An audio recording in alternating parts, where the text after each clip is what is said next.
toe. Have you ever wondered what it would be like to go from nothing to everything overnight? Imagine this.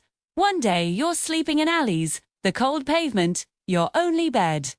The next, you're waking up in silk sheets, in a penthouse with a breathtaking view of Central Park. This isn't a fairy tale. It was my reality. My name is Lena Halden, and this is how I went from being a ghost on the streets to the adopted daughter of a billionaire. Within months, my world was completely rewritten. Suddenly, I was enrolled in the most elite schools. My closet filled with designer clothes I couldn't even pronounce the names of. I was introduced to society at lavish charity galas, always with the same title: Lena Halden, the billionaire's adopted daughter.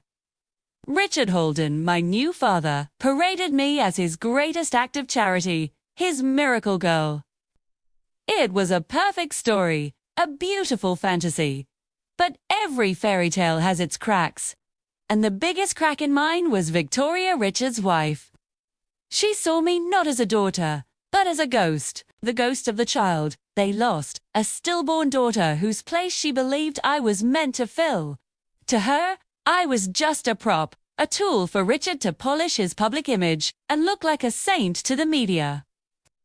She despised me, and her cold glares were a constant reminder that I didn't truly belong. Her animosity was the first lesson I learned in my new life. Not all that glitters is gold. In the beginning, I was just grateful.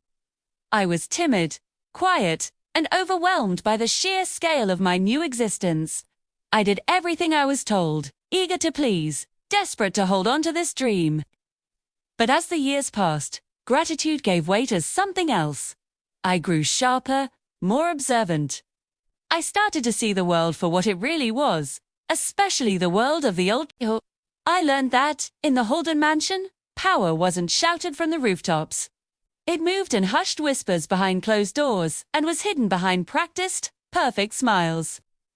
By the time I turned 18, the transformation was complete. The timid girl from the alley was gone, replaced by someone who understood the game. I had spent years watching, learning from the best. I learned how to charm, how to get what I wanted, how to read people's desires and fears. I learned how to weave a story, how to bend the truth until it suited me. In short, I learned how to lie. I had become just like everyone else in the Halden mansion, a player in a game of power and deception. The princess had learned her lessons well. But what happens when the princess decides she wants to be queen? Thank you for watching this story unfold. If you're as intrigued as I am to see what happens next, make sure to hit that like button and subscribe to the channel so you don't miss a single chapter. Your support means the world. See you next time.